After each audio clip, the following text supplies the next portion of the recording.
Assalamualaikum warahmatullahi wabarakatuh. Saya Intan Fitri Hoirunisa dengan NIM 19210161 dari Program Pendidikan Bahasa dan Sastra Indonesia IKIP Siliwangi.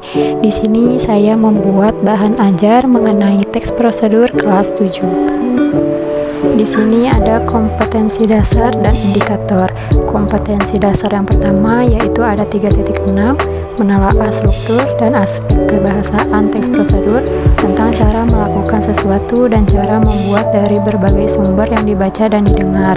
Indikatornya ada 3.6.1, menelaah struktur teks prosedur, dan 3.6.2, menentukan aspek kebahasaan yang digunakan dalam teks prosedur. Kemudian kompetensi dasar yang kedua ada 4.6, menyajikan data rangkaian kegiatan ke dalam bentuk teks prosedur dengan memperhatikan struktur, unsur kebahasaan, dan isi secara lisan dan tulis. Indikatornya ada 4.6.1, menyusun kerangka teks prosedur, dan 4.6.2, menyusun teks prosedur berdasar kerangka yang disusun. Selanjutnya ada tujuan pembelajaran. Setelah mengikuti proses pembelajaran, diharapkan peserta didik mampu menelaah struktur teks prosedur, peserta didik mampu menentukan aspek kebahasaan yang digunakan dalam teks prosedur, peserta didik mampu menyusun kerangka teks prosedur, dan yang terakhir, peserta didik mampu menyusun teks prosedur berdasarkan kerangka yang disusun. Selanjutnya kita masuk ke bagian materi teks prosedur. Yang pertama di sini ada pengertian teks prosedur.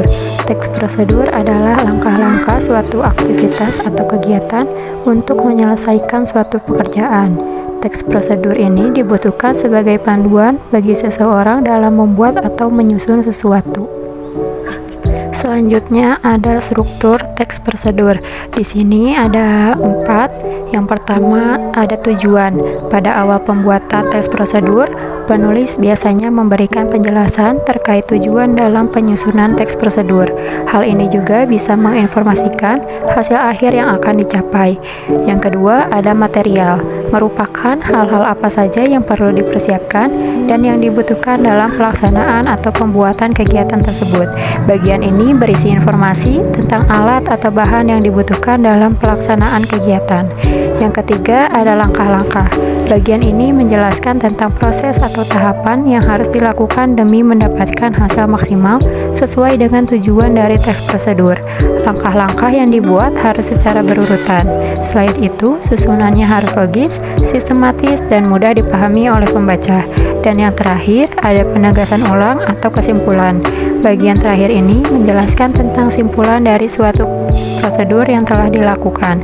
Bagian ini bersifat opsional, yang boleh ada dan boleh tidak ada dalam teks prosedur. Selanjutnya ada kaidah kebahasaan. Yang pertama ada kalimat. Pada teks prosedur, kalimat-kalimat yang digunakan dapat dikategorikan dalam 3 bagian. Kalimat tersebut adalah kalimat imperatif, yaitu kalimat yang mengandung perintah. Kalimat imperatif ditandai dengan adanya hal yang harus dikerjakan, merujuk pada perintah dalam kalimat. Pada jenis kalimat ini, tanda seru digunakan untuk mengakhiri ungkapan atau pernyataan. Yang kedua, ada kalimat deklaratif. Kalimat ini dikenal sebagai kalimat yang sifatnya lebih memberikan informasi dan sering juga disebut sebagai kalimat pernyataan.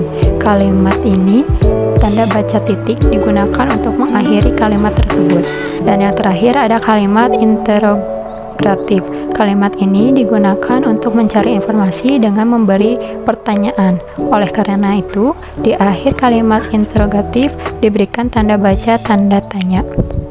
Selanjutnya, kaidah kebahasaan yang kedua ada konjungsi. Konjungsi ada 2, yaitu konjungsi persyaratan, yaitu kata penghubung yang menyatakan syarat. Contohnya seperti jika, bila, andai, kalau, asalkan. Yang kedua ada konjungsi temporal. Jenis konjungsi ini sifatnya merupakan kata penghubung yang menandai urutan waktu. Contohnya seperti lalu, kemudian, selanjutnya, setelahnya. Dan yang kaidah kebahasaan ketiga ada numeralia.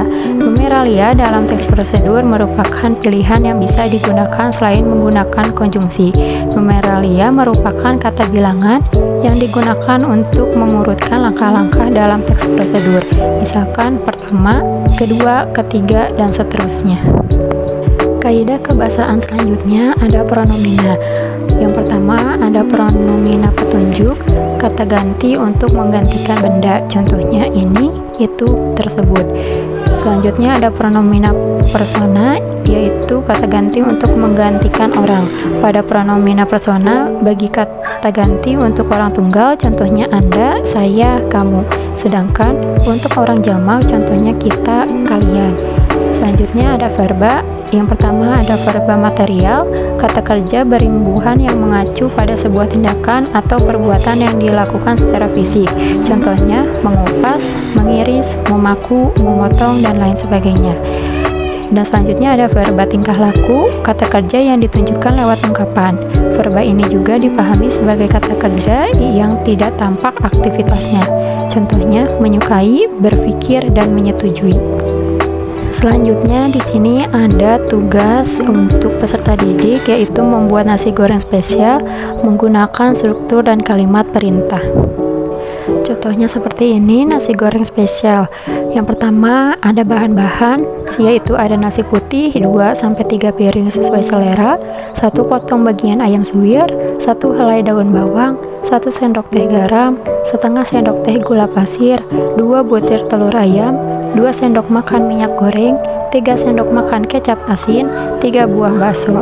Dan bumbu yang perlu dihaluskan ada 5 butir bawang merah, 3 siung bawang putih, 4 buah cabai rawit dan cabai merah, dan 1 sendok teh terasi. Untuk alatnya di sini perlu disediakan kompor, wajan, dan spatula.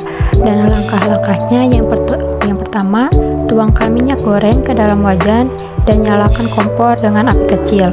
Haluskan seluruh bumbu yang dibutuhkan, kemudian tumis bumbu dalam minyak goreng yang telah panas hingga baunya harum. Selanjutnya masukkan ayam dan bakso ke dalam wajan dan aduk secara merata hingga matang. Kocok 1 butir telur, kemudian digoreng orak-arik. Selanjutnya tambahkan nasi ke dalam wajan, tuangkan bahan pelengkap seperti kecap manis, garam, dan gula pasir dan aduk hingga merata. Selanjutnya pindahkan nasi ke atas piring, kemudian masak 1 butir telur untuk dijadikan telur mata sapi. Setelah telur matang, letakkan telur mata sapi di atas nasi goreng yang telah dipindahkan ke atas piring. Mungkin sekian pemaparan dari saya. Terima kasih. Wassalamualaikum warahmatullahi wabarakatuh.